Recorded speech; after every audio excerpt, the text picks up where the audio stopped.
Hi everyone, Megan here from Romance by the Book with the lovely Marielle Hello. and our January Book of the Month author Scarlett Cole. We're so happy to have you here. Hi. I'm so glad to be back. It's so good to see the pair of you. Thank you. Yes, thank you. We are very excited to see you again and with a new pen name, S. Cole. Mhm. Mhm. So, my first question, I guess, for you was how are your S. Cole books different from the Scarlett Cole ones? So I have a really simple tagline to tell the difference, and it's Mhm. if Scarlett Cole writes the good guys, S. Cole writes the bad ones.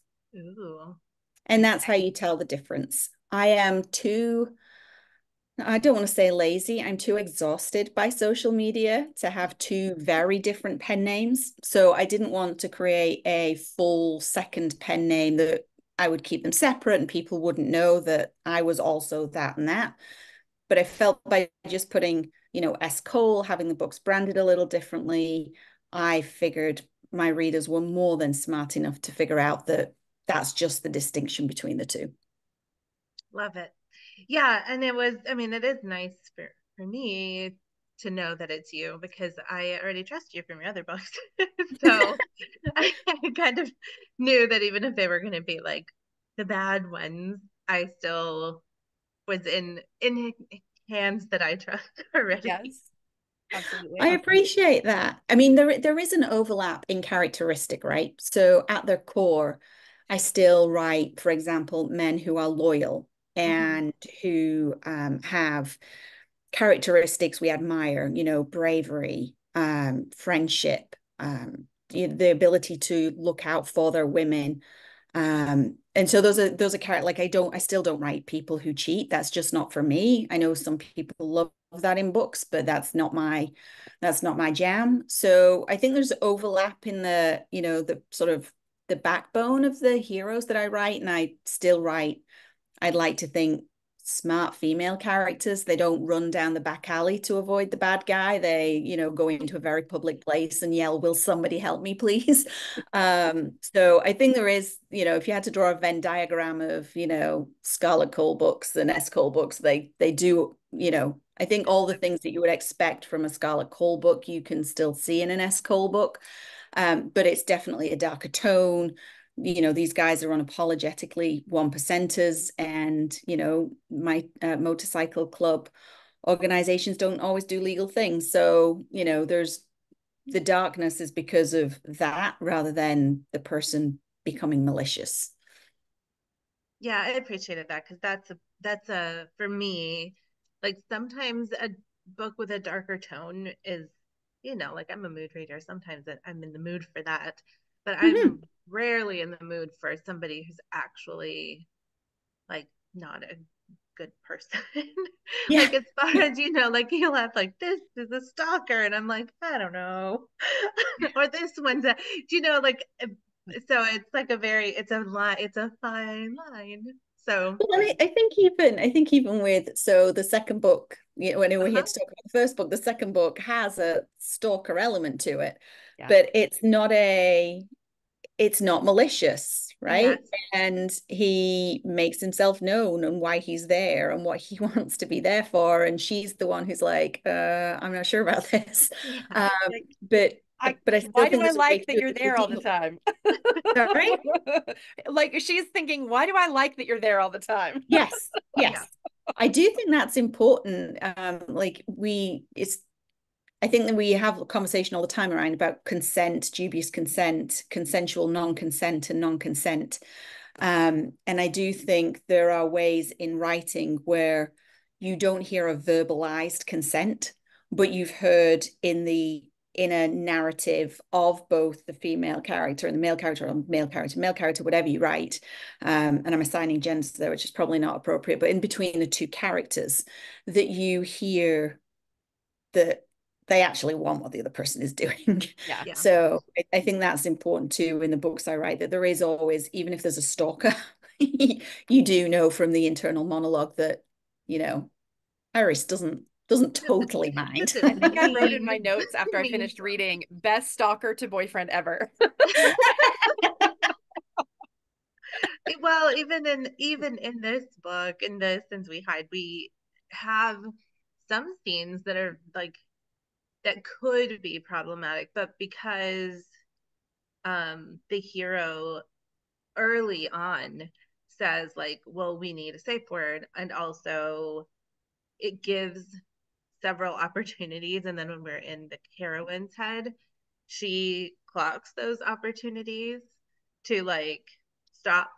If she's uncomfortable, then it's like, okay, well, yes, this is like yeah, rough, and but it's fine because yeah. both of them are on the same page. There's not like there isn't a like the ickiness that, so it's, yeah, it's interesting. Some people really quite enjoy that, but I have a hard time like overcoming. Like if I get the ick, then I'm just like, oh, okay, well, I That's don't it know for why. me. Yeah. Yeah. Well, and it's respecting what people jam, right? Like, Mm-hmm. I don't particularly like dark romance where it's clear non-consent. But that's just my jam. And I'm not going to judge somebody else for liking it. That's fine. Go enjoy it, read whatever floats your boat, right? Yeah. But that's not something I want to write. I always want there to be a, a sense that it's wanted, Yeah. even if they're doing things, even if they're crossing lines and boundaries, um, then I still want there to be a sense that they're on board. Yeah. Yeah. I think for me, I felt like the the drama and the danger and the like high, like, I don't know, not angst, but kind High of octane. the Yeah. moment without like having to talk myself back from, because I knew that they're okay Yeah, with what's happening. Both of them are fine, which yeah, was good. And I do think that it's like my personal ability to like suspend disbelief or to like sink into something, that if it's like I said, if I get like a bit of the icks, then I have a hard time like moving past that, where I think other people um don't have that when they're reading. So there's plenty of books for them yeah, too. Yeah. yeah, absolutely. So what made you want to write a motorcycle club series specifically? It came in a bit of a roundabout way, to be honest. I was writing the Excess All Areas series, the last two books in that series, and I was starting to think about, well, what comes after this? What do you write next?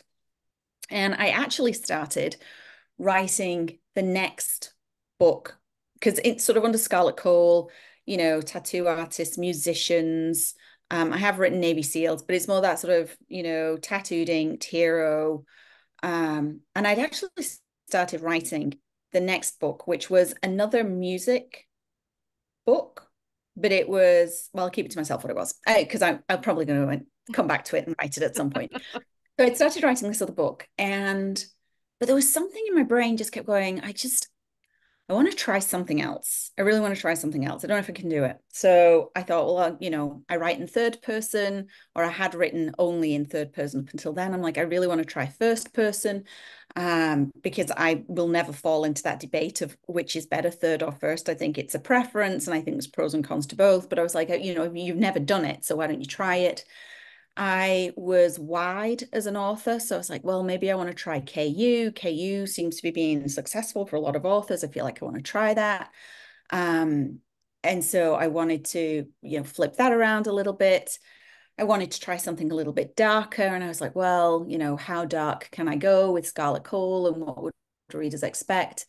And then I do love MC romance, right? And the original sort of Joanna Wild, Mm. Madeline Sheehan. I love that sort of grittier, Mm-hmm. unapologetic MC romance. I think there's a real trend in MC romance now to somehow try and make them more forgiving, Mm. or get them to do things that are more forgivable. Mm. Um, let's not have them run weapons. Let's not them run, you know, um, ship drugs around. Let's have them not do all of those things. But I sort of like that throwback to, Ruger's one of my favorite heroes, right? Like I want to go back to that kind of hero. And so what I did was I go to CrossFit 4 times a week. Well, I'm not at the moment because I've got a separated shoulder, but well, actually, it's not separated, it's torn. I've torn a shoulder, a muscle in my teres minor, so I can't lift anything above my head. Oh dear. Um, and so but normally go to CrossFit.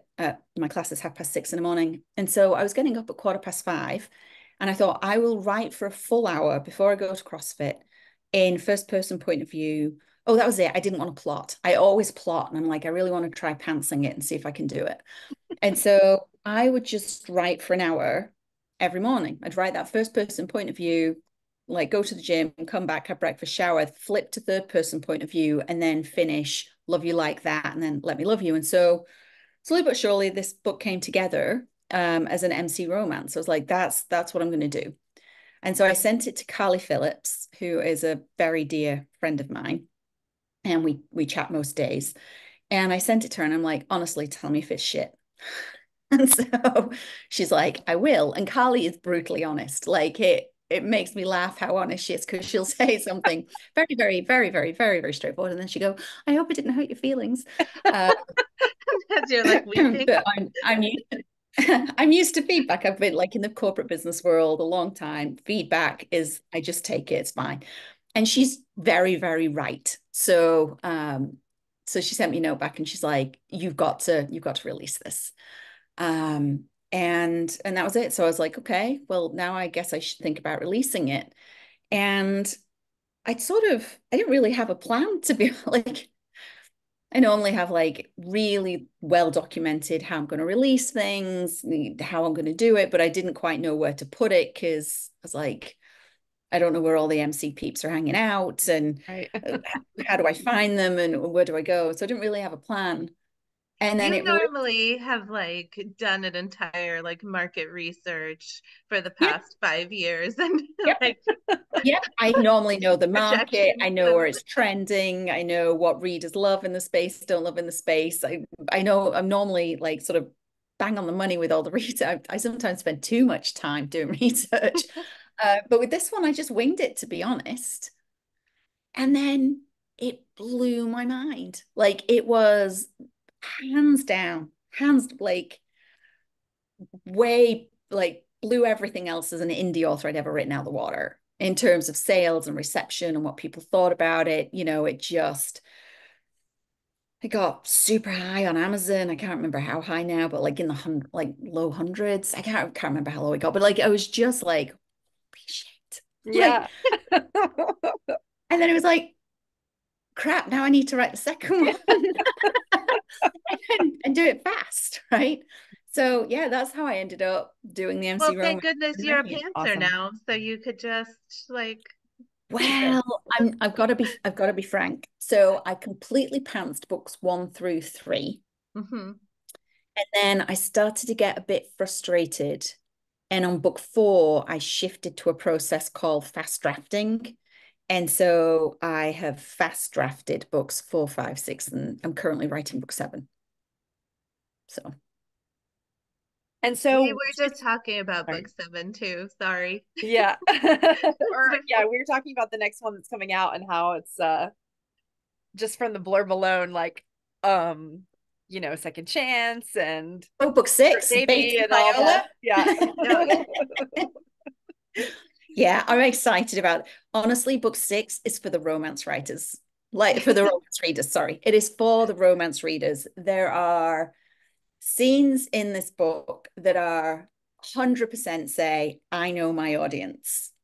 Um, because she's a romance writer and they were madly in love once upon a time. And when he proposed and offered his cut, she turned it down and then disappeared from his life. We find out all the whys and the wherefores and all the rest of it, but he finds out about the book because the old ladies in the club do a book club and they read it. And they jokingly say to him that, hey, you look like this guy. And on the cover, he's got a tattoo that matches the characters. And then he realizes that, oh my God, her last name is It's my last name. And that's her. And then he turns into a tech stalker with Yeah. Vex's help to find her. And he finds her at a book signing. And wow. so him and Halo go to a romance book signing, and it is everything. It is everything you could imagine. I'm so Two excited. bikers showing up at a romance book signing. Can you imagine? And they're Okay, like, It's "Are this you is a cover better. model? This is Can I better hire you?" than this is better than all of our predictions or a theory. I was like, I want to know if he's like reading it in the bathtub because how does he find How out does he what find out? happened? Yeah. So, anyways, yeah. That's amazing. yes, yes. And that sounds like I just gave a massive spoiler away, but you learn that in the book before that's out right now. Yeah. And so what do you think has been the most unexpected part of writing this series? Was it the fact that you were able to pants for the first time, or was it the reception, or like what was it about it that's been most unexpected? Do you know, I mean, I could say all of it, but there was something incredibly liberating about, especially writing The Sins We Hide, that first book, because I felt a little bit of wildness about it. It felt a little bit like skiing off piste. Like I felt like I was being a bit naughty doing it, right? And so there was a real joy that came with that because nobody knew I was writing it except my assistant Rachel. So nobody knew I was writing it. So I was under no pressure. No, there was no preconceived notions. I wasn't telling anybody about it. So that in and of itself was really liberating. Mm. Um, so that was surprising how good that felt, and it felt like a return to that early joy of writing books. Like it didn't feel like a chore. Like it didn't feel like something I had to finish. Um, the reception, I mean, when it went past 1,000 reviews on Amazon, I was just like, holy crap, like that's just Yeah. amazing. Yeah. Um, you know, I've, I mean, my earnings, like my Yeah. earnings last year That's were amazing. I'm so happy for were you. very different to the year before, right? Like, the first book in the series made more than I made in 2022, Oh, right? wow. So um that that blew me away too.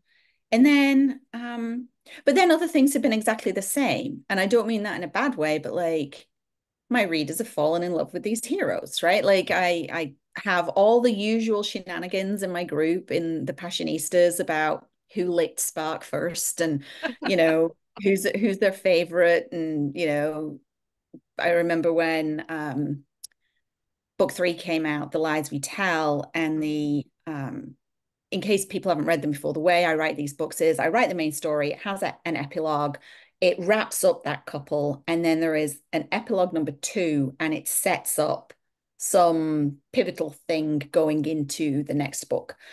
And so the second epilogue from book 3, which sets up book 4, like I got all the usual like messages from all the usual people like I can't believe he did what, you can't leave it there, right?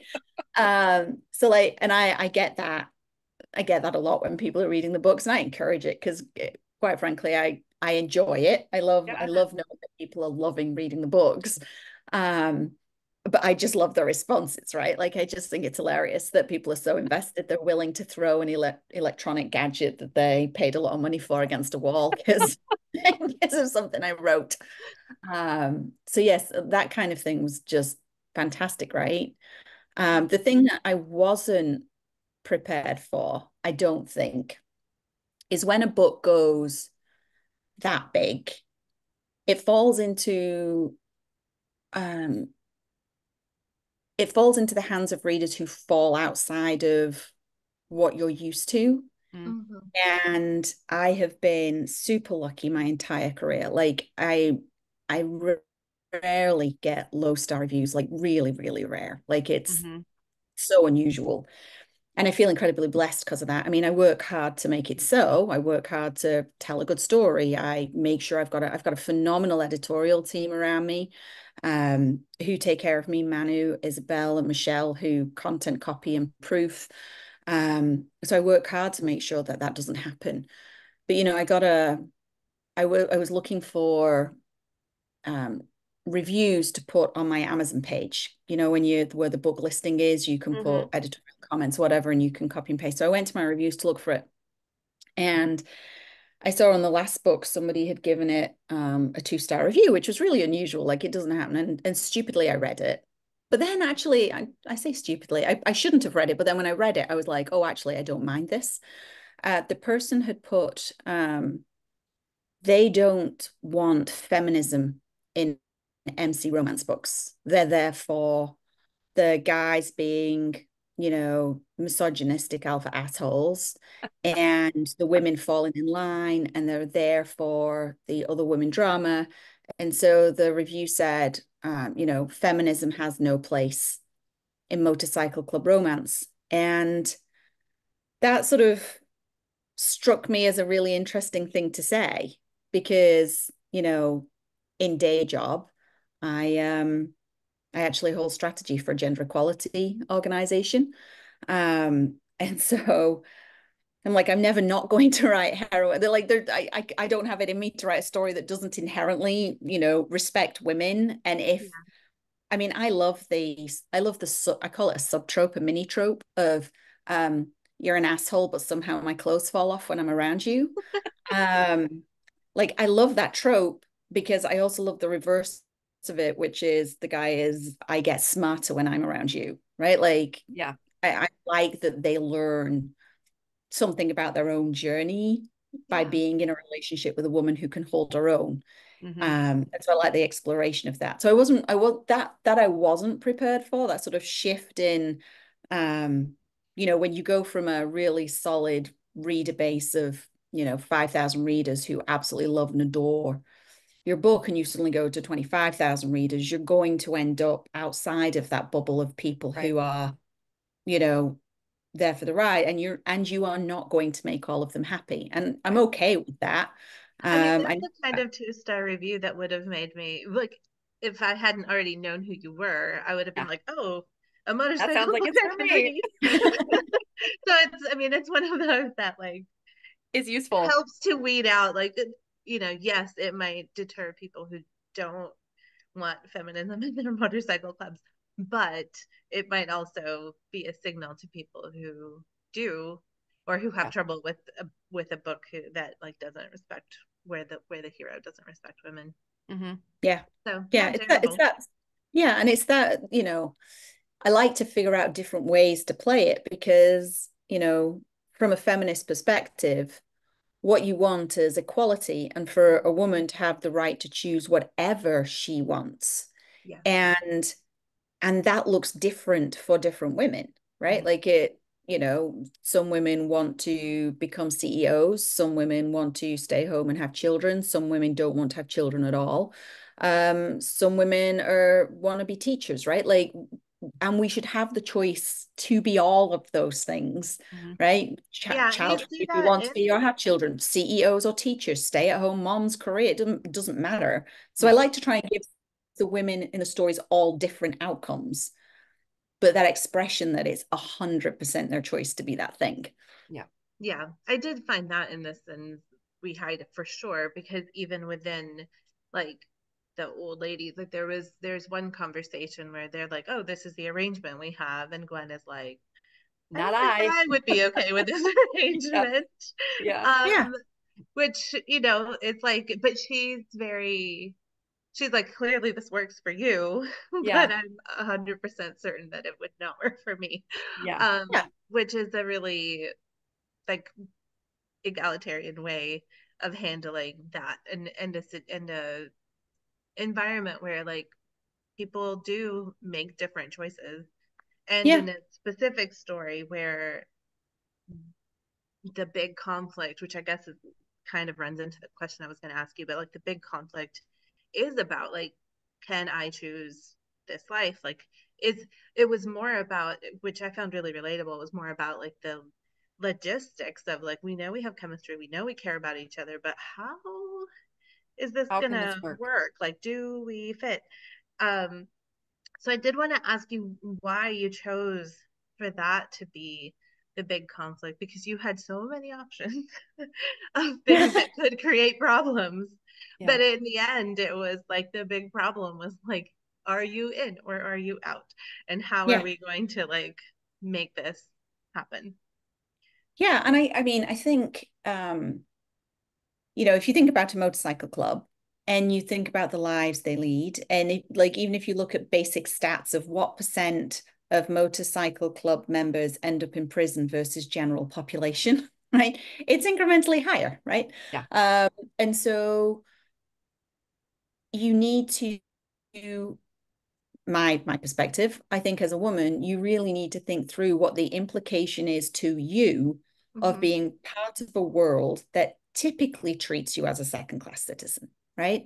So if you want to write a motorcycle club, as many of them actually are, women are 100% property, and property is still a respectful term. Like to be an old lady is it's more significant than wearing a wedding ring. Having a property off patch is seen as like the ultimate thing they can do to give you status in their world. Mm. But you are still getting status in their world. It's not your world. You're getting a place in their world.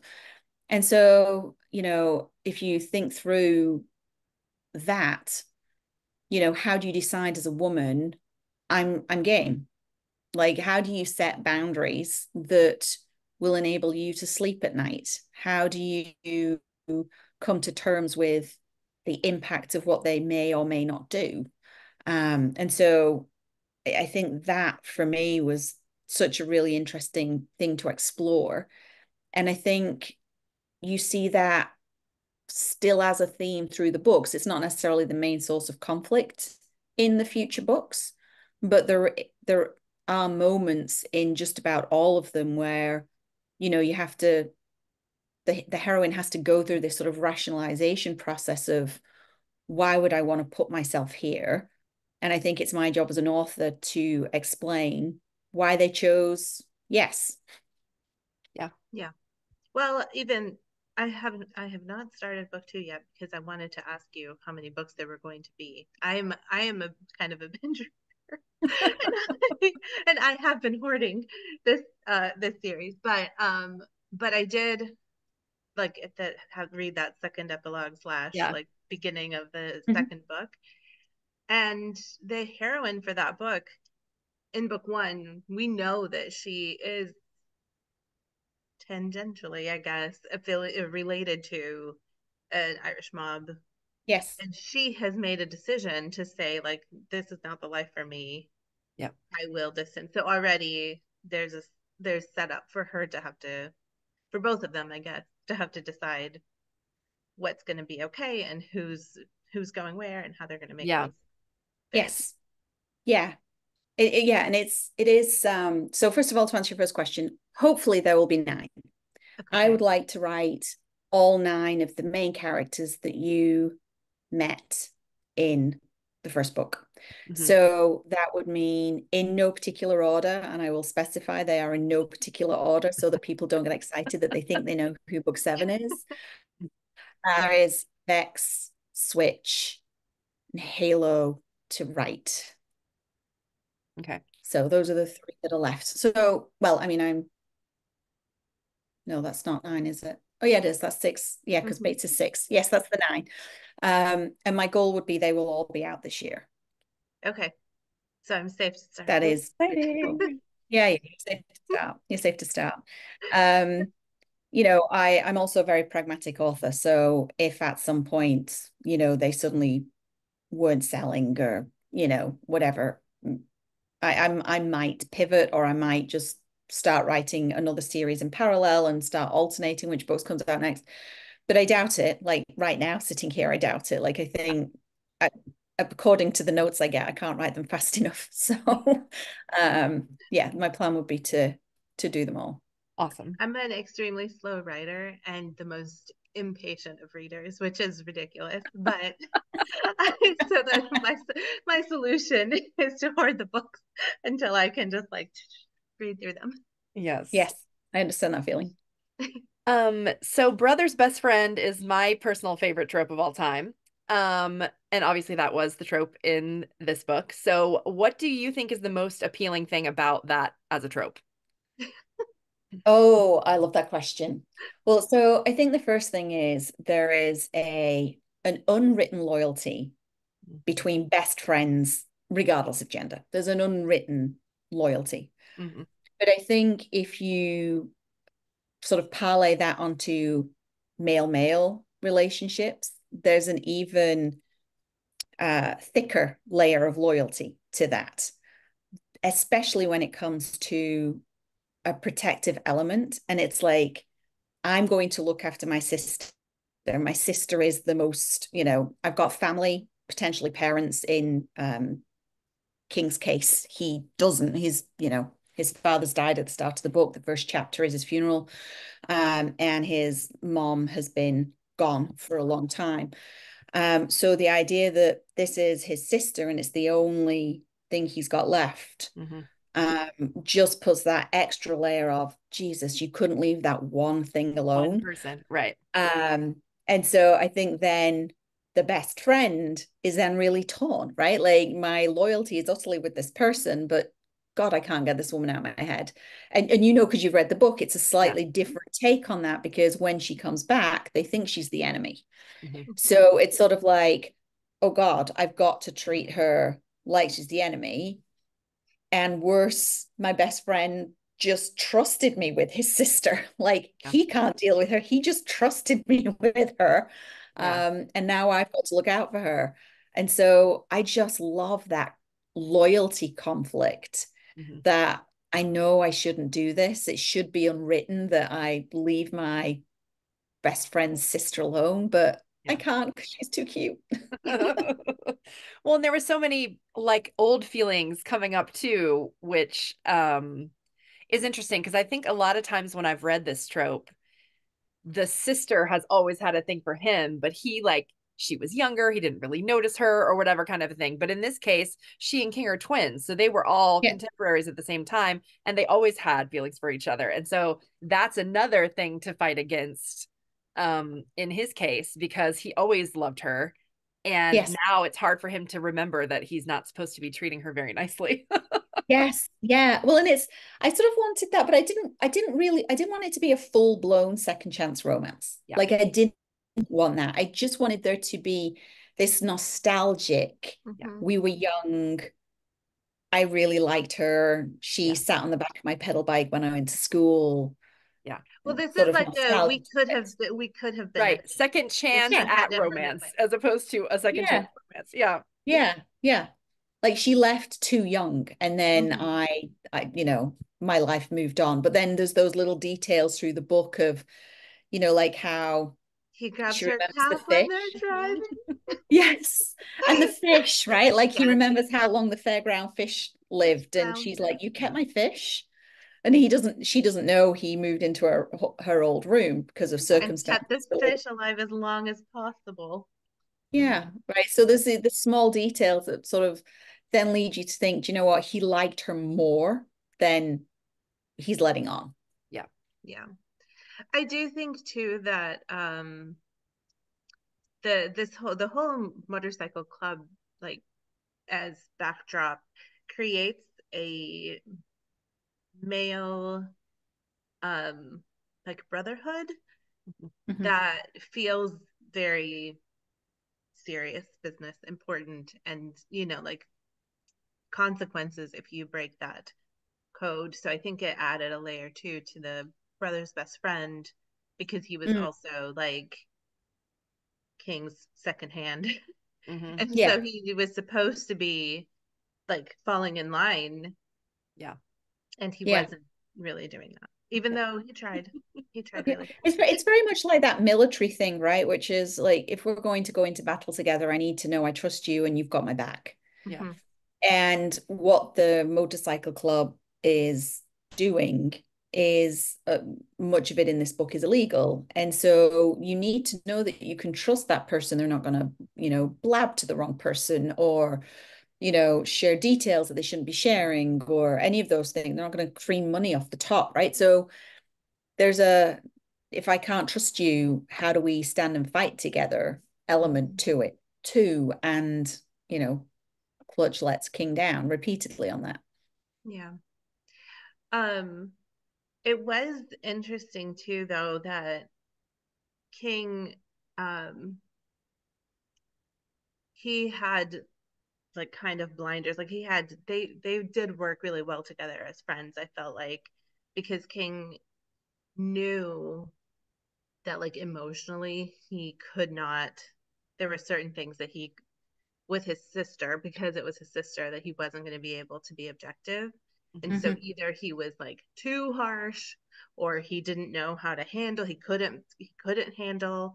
Um, and and later on in the book too, that seemed like there were relationships that he was maybe hanging on to that weren't um that weren't good for him or for the Healthy. club, but that he, yeah, and but the way that Clutch was there for him, it was, I mean, I thought it was really sweet actually, even though they're very like manly, gritty men.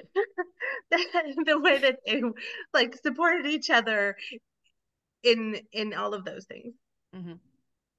I think there's something quite fascinating. I think in most of my books, there's always some kind of psychology element to it. And I read very wide. So like the Preload series was inspired by a book series, The Boy Who Was Raised as a Dog, which is a case book of psychology cases by this one particular person. He did like the children from the Waco siege, and a boy who was left to be raised by an adult who was not capable of looking after them, and they got put in a dog cage overnight every night so that they wouldn't try and escape. And so I think that I've always had this real interest in psychology and how life events form you. And so the idea of there being this big gap where Gwen was missing, imagine if you're growing this familial relationship with a sibling who is your twin, right? You couldn't be any closer than twins, and that's why they're twins. I felt that that would make it even harder. Like they have been together even in the womb, and then all of a sudden she's gone. And two things happen. First of all, you have to process and live your life with she's gone. Like I don't know where she is, what's happened. Is she dead? Is she alive? Um, you know, why did she not tell me? Betrayal. The anger, the betrayal, the grief, the all. So like that happens. But also, if you're then reinserted back together, you've missed this chunk of life. And like you only need to look at, Britney Spears today, right? So top of her game, has a breakdown, ends up under conservatorship. She's not been able to do anything that we all messed up on in our 20s, right? Like, we dated the wrong guy. We had a one night stand. We had that haircut we regretted. We posted pictures of us in our Instagram doing stupid poses that now we wouldn't dream of doing, right? And suddenly Britney Spears has access to all like her life back. And she's packing all of these things in now, and people are looking at her online and judging her for it. When Right. actually, with some empathy, we go, oh my God, I see now that she's just living this whole piece of life that she didn't get to experience. And so by bringing Gwen and King back together at this later point in life, they've skipped all these stages of friendship. They've skipped all these experiences they would have had together as twins. They've skipped the bickering stage and the I hate you door slamming stage and the get your hands off my sister stage. And like they've missed this all. And so Yeah. suddenly, how do you bring two people back into the same space and give them a Well, reason and to they be? also were getting messages about who the other was and like where they were, and all of that, that when they got back together needed to be sorted Yeah. as well. And so I find that sort of interaction. And so I think that's why King does and understandably he wants to try to be a brother, but doesn't because he's mad because you went missing, but you're back. But were you involved in this? I don't know. Like, I want to Like, you sit were 13, did outside you and share betray? a drink with you. Yeah. Sorry. Sorry? Sorry, I think I had a glitch in my connection, but Okay. I was saying, just, yeah, she was 13, and he reminds himself sometimes, but other times he's still like, no, you left. You should have called Yeah. me or whatever. Yeah. Yeah. So I think that sort of falling and getting back up and falling and getting back up. And then you flip it and you go, well, King's relationship with Clutch has been forever. And they actually became closer after Gwen left, but Clutch never quite filled that gap of sibling Right. or twin. Like you're my best friend, but you're not my sister, you're not my blood. Yeah. You're as close as, but And so he then struggles because the singular relationship he has that works, she's come back and bits of what made them tick is being, he feels, is being taken away. You now are not being loyal to me. You're now not, honoring our friendship. Yeah. So you can see how you end up from a psychology perspective in a really weird place. And I love going into that experience in my head and trying to think through, how do you make sense of all of that? How do you work through it and do it in a way that is honest and genuine and does mess up sometimes. Like you're not going to get that right every time. You can try really hard and have really good intentions, but you're not going to get it right. Mm-hmm. Yeah, I thought that was a really cool element to the book too. I did pick it apart a little bit more than maybe I should have, but I had fun with it. Yes, I mean, isn't that part of the reading experience though, isn't it? That it prompts us to walk a mile in someone else's shoes and, to think about how would we feel and how does it work and how does it come together. And sometimes when you read it, you wish things and scenes in books had gone a different way, or you think to yourself, if I'd been writing that, like I read a lot and I'm an author. And so you know, I last year was I started DNFing books. It was quite liberating. I'd never DNF'd them before because I know what it takes to write a book. And I felt, good Lord, if somebody has sat down and written a book, they deserve me to finish it. But I just started last year. So it's a new thing. So I don't have a ton of books I've DNF'd, but there are some that I've DNF'd because I'm like, this feels like a cop out. This feels like this came together too easily, that they didn't have to. I don't feel like they've addressed this or worked through it, or it just felt too easy. Yeah. Well, nothing was easy for these. No, and it was so delicious. So, I wanted to pick this book because I read it last year, and I actually read it right before book two came out. So I kind of read those two back to back. Um, and seeing how you, like you were saying at the end, like laid the pathway basically for Spark's book was so fun, and I can't wait to finish the rest. But yeah, if anybody read this book this month with us and was curious about Spark and his little heart eyes toward Iris, definitely go read book two because it is also amazing.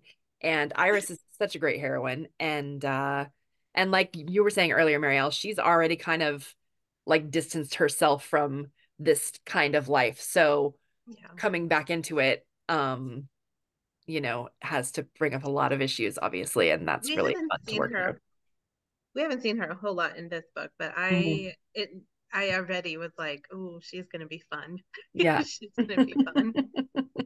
Well, I do love that when I read as a reader, I love nothing more than knowing that future heroes are going to come and I'm reading a series and I'm invested because I get to know the people. Mhm. So I am like a big fan of Samantha Young. I make no secret about it. I was in her group before I think The Strongest Steel came out. I will stand there with heart eyes and say, how do I get an arc? And she sends me them, bless her, right? So she just sent me Through the Glen, and I read Theo and Sarah's story. And Sarah's been this character that's been, quite mousy and quiet. And you're like, I know she's going to get a story. And even though it's not clear, because, Samantha may not have even figured out that far how, who's going to get stories and who's not. But you're like, she's totally going to get a story. I can't wait for her to get a story. And so like as a reader, I know that joy, like that exciting joy of going, oh, I know who's next. I know it's going to come next. And so I love writing it. It's, that comes easy to me. And there's always this sort of, I have a closing window and an opening window as I think about the heroes. So I usually lag two heroes and face two heroes. So obviously Clutch starts great, but you see Spark appear in pivotal moments in that book in scenes with Mhm. Clutch because then you get to see Spark. Okay. So we move Spark along. When you get to Spark's book, Clutch is still there, but obviously you start to see Saint and King because we know they're coming up, right? But Mhm. by the time you get to Saint's book, you're seeing less of Clutch. He's there, like just like all the other characters are Mhm. there, but you start to see less of him because as we're moving into Saint's book, it is more about King and Nero. So Nero's been this lingering force, and we know that Nuisance. Nero's coming. So I And he was the do, troublemaker in this book. yeah. Well, his book five, I've got to be honest, I think Catalina, his heroine, might be one of my favorite all-time heroines I've written Wow. because she is so badass. She is the daughter of a missing vice president from a rival That's club, right. Yeah. and she's an assassin for that club. So she is utterly badass and she kidnaps Nero. So it is a complete reversal. It's usually the guy kidnaps the girl. But so I've always got like an eye out ahead of who's coming into frame and who can I start to leave behind and not talk about as much. But I mean, you see them all at whenever there's like a big club scene or a Mhm. cookout or a ride out or a funeral, you see all of them. And what I do like is I've weaved the old ladies building their own. By book five, they've got a group chat. And so you start to see like the next old lady get added to the group chat and what Cute. happens in their group I chat love that. messages and stuff. Um, but yeah, as a reader, it's so joyful and exciting when you start to see the next hero coming and you're like, I know Yeah. that gotta get a book next. Yeah, that's awesome. Yeah. Oh, Oh my gosh. Well, thank you so much for doing this. It's been really fun. And we Blown love by. this book. yeah. We had so much fun reading too. Yeah. So, I'm so glad.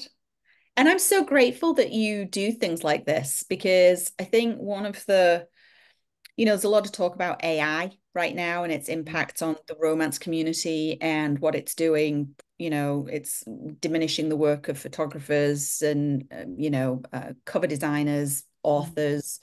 And it is actually becoming harder. And I literally sat down with my strategy head on over Christmas and I was thinking, what's going to make an author who writes their own words and who stands ethically against AI stand out in the world?